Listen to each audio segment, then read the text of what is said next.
filinkeena maanta wuxuu ku bilaabanayaa gabar faqiir ah ayaa iyada oo biitsa gaarsiinaysa dadka waxay aragtay tuug garaacaya qof si uu boorsada uga dhaco iyada oo aan wax badan ka fikirin ayay mootadeedii ka daba qaadatay tuugii markii uu muddo socday xiisad aad u kacsan haween waxay ugu dambayntii daba qabatay ninkii balse markii ay goobtii gaartay haween waxay ogaatay in ninka dhalinyarada ah uu dhab ahaantii gabadha uu ka caawinayay sidii uu boorsada uga soo dhicin lahaa tuugta intaan hadaad nala soo gaartay muuqaalka like noo saar haween waxay dib ugu laabatay dukaan raashinka lagu iibiyo waxayna ninkii dukaanka lahaa ka codsatay inuu siiyo alaabooyinka dhicitaankoodu dhow yahay si ay guriga ula tagto oo ay u cunto markii ay gurigii tagtay waxay aragtay eedadeeda naagtii aabaheeda qabay iyo gabadha ay eedada u tahay oo si farxad leh wax u cunaya haween way salaantay waxayna isku dayday inay kor u korto qolkeeda laakiin eedadeeda ayaa dib ugu yeertay waxayna xasuusisay inay markan alaabta si fiican u dhaqdo gabadhii ay eedada u ahayd ayaa iyaduna weydiisay inay dharkeedii u soo qaaday iyo in kale markii ay gabadhii ogaatay in haween ay soo ilowday dharkii waxay ku qaylisay iyadoo leh waxaad tahay qof aan waxtar lahayn eedadeedna waxay raacisay in haween ay la mid tahay hooyadeedii dhimatay oo kale oo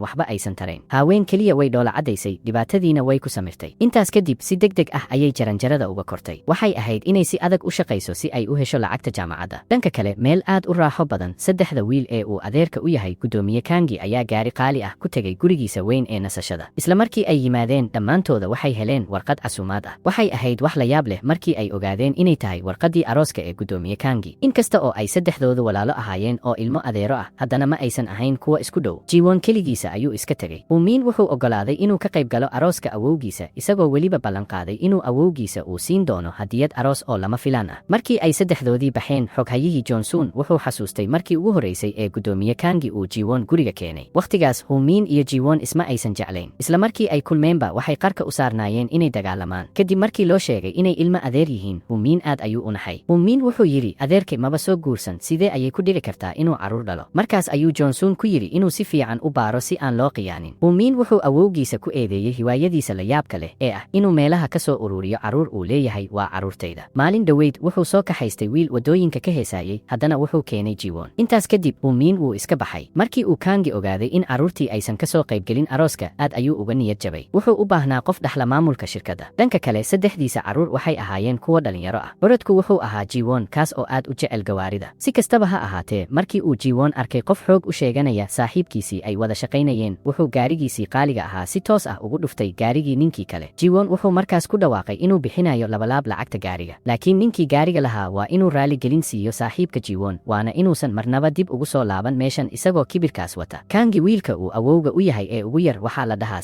Siwon wuxuu aad u jecel yahay heesaha waana fanaan aad u caan ah wiilka ugu dambeeyana waa Humin kaas oo qurux badan laakiin dabeecad aad u xun leh Humin had iyo jeer wuxuu ku ciyaaraa dareenka dadka kale si kastaba ha ahaatee marka uu Humin gabar iska buriyo wuxuu siiyaa gaari markaasay gabdhahaas inkastoo ay doqomo yihiin haddana aad ugu farxaan habeenkaas Humin wuxuu aaday baar isaga iyo saaxiibadiisa markaas ayuu Humin ka cawaaday in islaanta cusub ee awowgiisa uu guursanayo ay la cimri tahay hooyadiis wuxuu yidhi haddii ay saas ku sii socoto waxaa dhici karta inuu u dhasho adeer ka yar isaga saaxiibkiisa oo ag taagnaa ayaa neef ku soo booday isagoo yidhi haddii ay taasi dhacdo abtiriska iyo dhismaha qoyska Humin ayay wax walba isku dhex yaaci doonaan Humin wuxuu qorsheeyey inuu khalkhal geliyo arooska awowgiisa wuxuu ku adkaystay saaxiibadiisa in gabadha ugu horreysa ee albaabkaas ka soo gashay uu ka haysan doono geyn doonana arooska awowgiisa Humin marnaba ma filayn in qofka albaabka ka soo galaya ay noqon doonto gabadha biitsada keenaysa laba saaxiib oo Humin la fadhiyey ayaa isla markiiba ku qoslay haween waxay alaabtii u geysay macaamiishii dalbatay balse waxay kala kulantay dhibaato macaamiishaas markii ay alaabta dalbanayeen waxay qoraal ahaan ku codsadeen in gabar qurux badan ay alaabta u keento Humin markii uu arkay inay raggii xad gudbayaan ayuu markiiba hadlay si uu u difaaco gabadha laakiin intuusan Humin waxba samayn haween ayaa raggii meesha ku kala firdhisay oo laad iyo feer kaga takhallustay arrintaas waxay ka yaabisay saddexdii wiil ee meesha fadhiyey Humin wuxuu dareemay in haween ay tahay gabar xiiso leh wuxuu horay u soo shukaansaday dhowr nooc oo dumar ah laakiin weligiisa lama uusan kulmin gabar noocaas oo kale u xoog badan markiiba wuu ka daba orday wuxuuna sawir ka qaatay taargada mootadeeda isla wakhtigaas haween eedadeed iyo gabadhii ay eedada u ahayd waxay guriga ku hubinayeen natiijada imtixaanka laakiin Jona kuma aysan baasin mid ka mid ah imtixaanadii gelitaanka jaamacadda haween eedadeed aad ayay uga xumaatay Jona isla daqiiqadaasna haween ayaa shaqadii ka soo laabatay haween waxay ka amaahatay Jona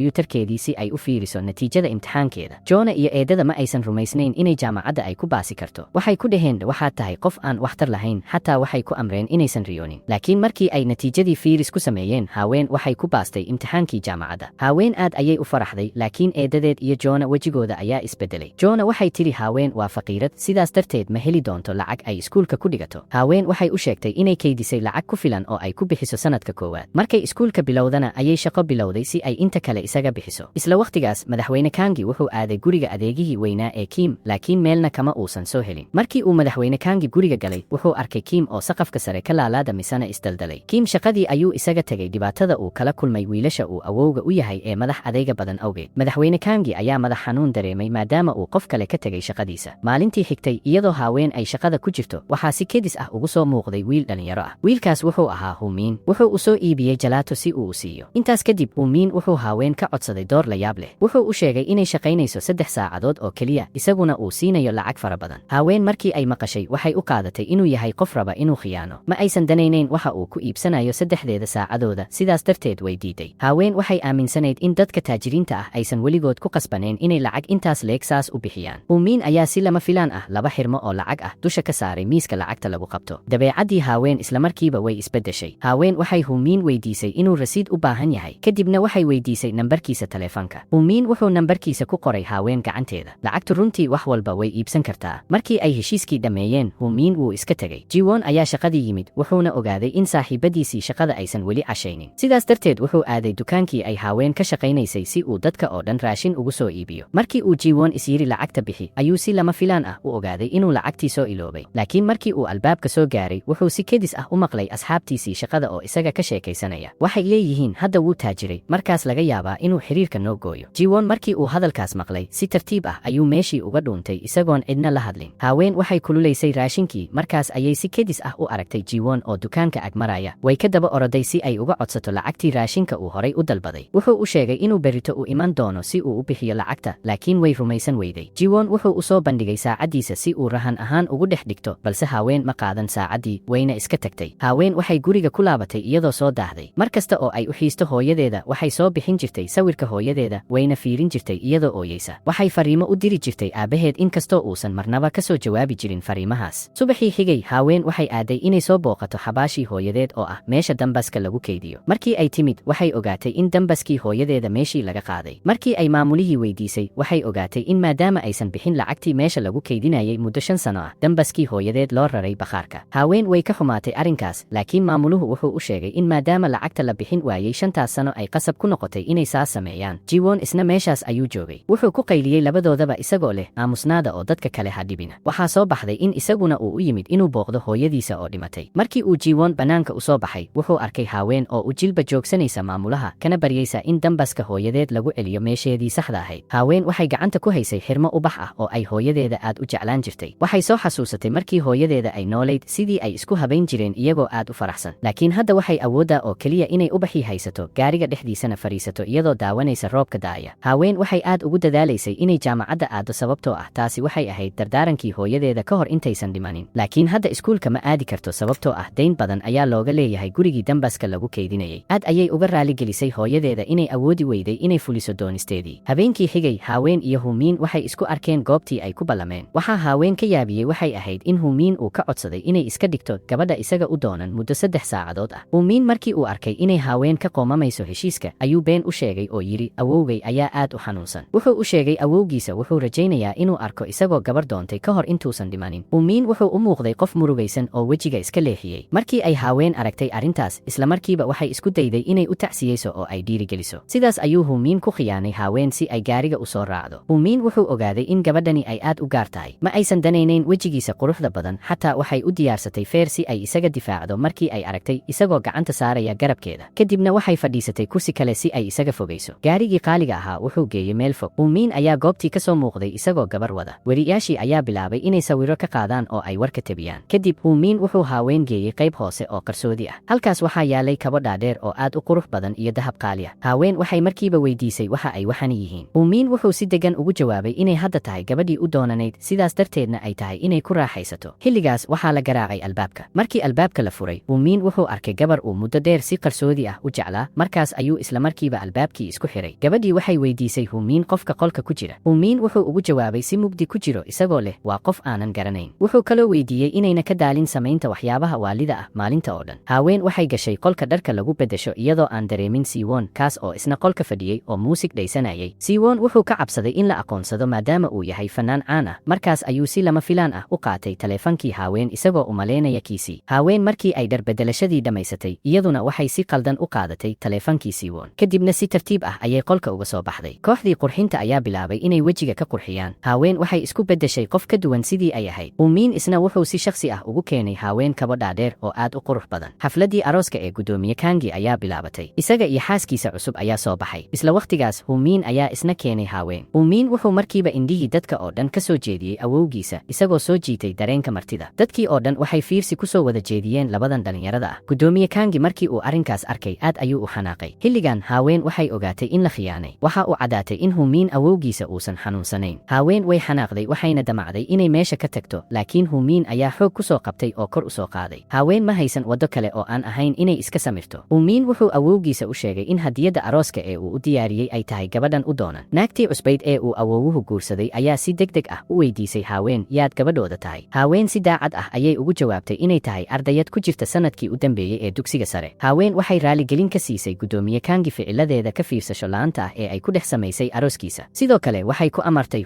Min inuu awowgiisa raaligeliyo, laakiin wuu diiday. Haween waxay isticmaashay xoog si ay ugu khasabto Min inuu jilba joogsado oo uu awowgiis raaligelin weydiisto. Dadkii meesha joogay oo dhan ayaa ka naxay dhacdadan. Haween ma doonayn in mar dambe laga faa'iidaysto. Way xanaaqsanayd waxayna rabtay inay gurigeeda aado. Min wuxuu si hoose ugu muujiyey in 3 saacadood ee ay ku heshiiyeen aysan weli dhammaanin. Haween ma haysan dooq kale markaasay madaxa hoos u dhigtay ayna sii waday inay la matasho Min. Min wuxuu si ula kac ah isaga dhigay inuu aad ugu dhow yahay haween. Wuxuu si naxariis darro ah u dhaawacay gabadha si qarsoodi ah u jeclayd muddo 10 sano ah. Min wuxuu ka oohiyey Heji. Isla daqiiqadaas Jiwon ayaa si lama filaan ah u soo muuqday. Jiwon kama labalabayn inuu dadka kale dhaawaco si uu u difaaco Heji. Jiwon wuxuu aqoonsaday in haween ay tahay gabadhii ka shaqaynaysay dukaanka raashinka. Wuxuu ku yiri lacag kaliya baad meeshan u timid, kadibna wuxuu xirmo lacag ah ku tuuray dhulka horteeda ah. Min markii uu taas arkay aad ayuu u xanaaqay. Min wuxuu ku qayliyey Jiwon isagoo leh ha ula dhaqmin gacalisadayda qaabkaas. Haween waxay ka daba oroday Jiwon. Waxay u sheegtay inay og tahay inay lacagtan si fudud u tuuri karaan, laakiin dad iyada oo kale aysan saas samayn karin oo ay lacagtu ku qaali tahay. Haween waxay Jiwon ugu digtay haddii uu mar dambe ku dhiirado inuu gacanta saaro inuu dhimasho hubaal ah la kulmi doono. Kadib dhibaatadii ay soo martay maalintaas haween aad ayay u xanaaqsanayd. Waxay dhammaan xanaaqii ay u qabtay wixii xumaa ee dhacay maanta kula duldhacday Min. Waxay u celisay dhammaan alaabihii uu soo iibiyey. Xataa waxay iska tuurtay kabahii ay xirnayd sababtoo ah waxay dareentay inay nasiib xumo u keeneen. Maadaama ay haween aad ugu degdegsanayd inay soo afjarto xiriirka ay la lahayd Min, waxay xataa ilowday inay qaadato lacagtii mushaharka ahayd ee uu u ballan qaaday. Si kastaba ha ahaatee, Min marnaba ma malayn karin in khalkhalkii uu geliyey arooska awowgiisa ay maanta ka dhalan doonto natiijo aad u xun. Awowgiis wuxuu u helay gabar ku habboon oo uu rabo inuu u guuriyo, laakiin